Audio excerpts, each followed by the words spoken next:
Kita tentunya paham bahwasanya kehidupan kita ini bukan apa yang kita mau, tetapi kehidupan itu adalah apa yang Allah mau dan apa yang Allah tetapkan dalam kehidupan kita. Terkadang banyak manusia ketika menjadi pelakon mereka lupa terhadap salah satu perkara yang sangat fundamental dalam hidupnya. Hidup itu bukan apa yang kita mau, tetapi hidup itu adalah apa yang Allah gariskan dan apa yang Allah tetapkan dalam kehidupan kita.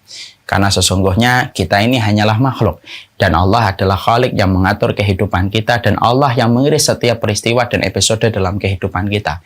Itulah kekuasaannya Allah dan itulah Allah ketika berkehendak dalam segala perkara dalam kehidupan kita. Ketika hidup itu bukan apa yang kita mau, disinilah kita sadar angin terkadang tidak bertiup sesuai dengan kehendak hati kita. Kadang-kadang kita ingin angin bertiup pada kehidupan kita ke utara, tapi ternyata angin ditetapkan oleh Allah bertiup ke arah selatan. Kadang-kadang kita ingin angin itu bertiup ke arah barat, tetapi angin yang ditiupkan oleh Allah ke arah timur. Disitulah kita paham, disitulah kita ngerti. Hidup itu miliknya Allah. Hidup itu bukan miliknya saya, bukan miliknya kamu, bukan miliknya antum, tetapi hidup itu adalah miliknya Allah. Dan inilah yang menjadikan kita harus mengerti. Sekali lagi, Allah yang menciptakan kehidupan kita, Allah yang memberikan seluruh hal yang kita butuhkan selaku manusia, dan Allah memberikan apapun yang dibutuhkan makhluk. Ketika Allah menggariskan bahwasanya hidup dan matinya kita selaku manusia itu miliknya Allah. Maka setelah kita mengetahui bahwasanya hidup itu miliknya Allah, berarti yang kita pikirkan dalam hidup adalah bukan apa yang kita inginkan, tetapi yang kita pikirkan adalah apa yang Allah ridhoi. Dan ini penting. Dan di antara hal yang kita harus pahami di sisi yang lain dalam kehidupan itu apa? Sesungguhnya kehidupan seberat apapun yang kita rasakan, tentunya kita paham karena hidup itu miliknya Allah, maka pasti ada Allah dalam setiap problematika yang kita hadapi selaku manusia, karena Allah itu yang menciptakan kita, Allah yang memberikan kehidupan, Allah yang menggariskan kematian. Berarti apapun yang terjadi antara kehidupan dan kematian, berarti Allah itu ada dalam kehidupan setiap manusia. Makanya salah satu di antara hal yang besar yang harus dilakukan kita dalam kehidupan itu adalah menyadarkan kembali pikiran kita bahwasanya ada Allah dalam setiap titian kehidupan kita. Bahwasanya ada Allah dalam setiap episode kehidupan kita. Karena siapapun yang mereka mengetahui dan mengimani bahwasanya Allah itu ada dalam kehidupan mereka, orang yang paling tenang dalam kehidupan mereka itu adalah orang yang mereka itu selalu yakin bahwasanya Allah bersama dengan mereka. Mari kemudian kita pahami salah satu kisah indah, yaitu adalah ketika kita menjumpai Rasulullah Shallallahu Alaihi Wasallam. Ketika dalam satu peperangan Rasulullah Shallallahu Alaihi Wasallam, kemudian ketika lagi kelelahan dan keletihan. Ketika beliau sedang berada dalam kelelahan dan keletihan, tiba-tiba ada seseorang yang sangat terkenal dengan kebengiasannya. Namanya adalah Daksur. Daksur melihat dan menjumpai Nabi sedang beristirahat di bawah satu pohon. Maka kemudian Daksur mengendap-endap dengan pedangnya yang sudah terkenal bagaimana track recordnya Daksur ketika membunuh banyak orang di medan peperangan. Dia mendekati Rasulullah, lalu kemudian dia mengacungkan dan menghunuskan pedangnya kepada Rasulullah. Lalu dia berkata, "Siapa yang akan menghalangi kamu dari pedangku ini, wahai Muhammad?" Rasulullah yang saat itu sedang istirahat karena kelelahan di dalam peperangan, Rasulullah kemudian tersentak sebentar, lalu melihat Daksur. Lalu kemudian segenap langsung Daksur, ketika Rasulullah melihat Daksur sudah menghunuskan pedangnya dan siap untuk mengebaskan pedang itu kepada beliau, maka pertanyaan itu dijawab oleh Rasulullah dengan tenang, tetapi penuh dengan keimanan.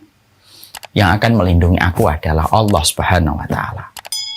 Kata-kata yang disampaikan Nabi bukan kata-kata lip service. Kata-kata yang diucapkan Nabi ini bukan kata-kata yang hanya terukir di lisan, tapi kata yang terendap di bawah bulu bilik hati, lalu terangkat ke lisan dan menggetarkan ketika diucapkan. Daksur ketika mendengar kalimat Allah yang diucapkan oleh Nabi Muhammad, kalimat yang dia ingkari dan dia berbuat syirik kepada Allah yang diucapkan Rasulullah itu, maka tergetar itu kemudian tangannya Daksur dan kemudian jatuhlah pedangnya Daksur. Saat itu pula dipegang oleh Rasulullah, diambil pedangnya dan diucapkan kembali oleh Rasulullah kepada Daksur, "Siapa sekarang yang akan melindungi kamu dari pedang ini?" Peristiwa ini dicatat di dalam sejarah, memberikan kepada kita bahwasanya salah satu di antara hal besar dalam kehidupan ketika kita tahu bahwasanya kehidupan ini miliknya Allah, maka kita harus paham bahwasanya Allah itu ada dalam kehidupan kita. Setiap problematika yang dihadapi oleh manusia ketika manusia itu telah beriman kepada Allah, selama mereka mengimani bahwasanya Allah itu ada, maka pasti setiap masalah yang dia hadapi itu akan diselesaikan oleh Allah.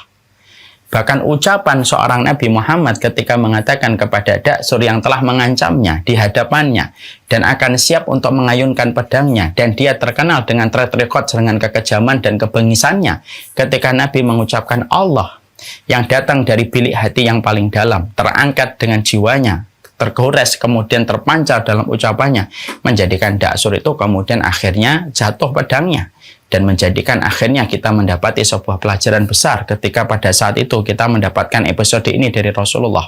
Allah itu adalah sumber kekuatan dalam kehidupan setiap manusia, selama manusia tahu bahwasanya Allah adalah sumber pertolongan dalam kehidupan kita selaku makhluk yang lemah. Ini yang kemudian harus kita pahami. Dan ini tidak boleh menjadi bahasa normatif, tapi ini harus menjadi bahasa yang terasah kuat di dalam hati, tertancap kuat di dalam jiwa, dan menggetarkan ketika diucapkan. Banyak orang yang mereka itu bisa mengatakan Allah dalam setiap perkara, tapi bisa jadi di dalam realisasinya dia tidak menghadirkan Allah dalam apa yang dia jumpai dan apa yang dia dapati. Ucapan Allah hanya sekedar lip sync. Bukankah orang munafik juga meyakini ada Allah? Bahkan mereka bersumpah atas nama Allah, ittakhadhu aymanahum junnatan fasaddu an sabilillah.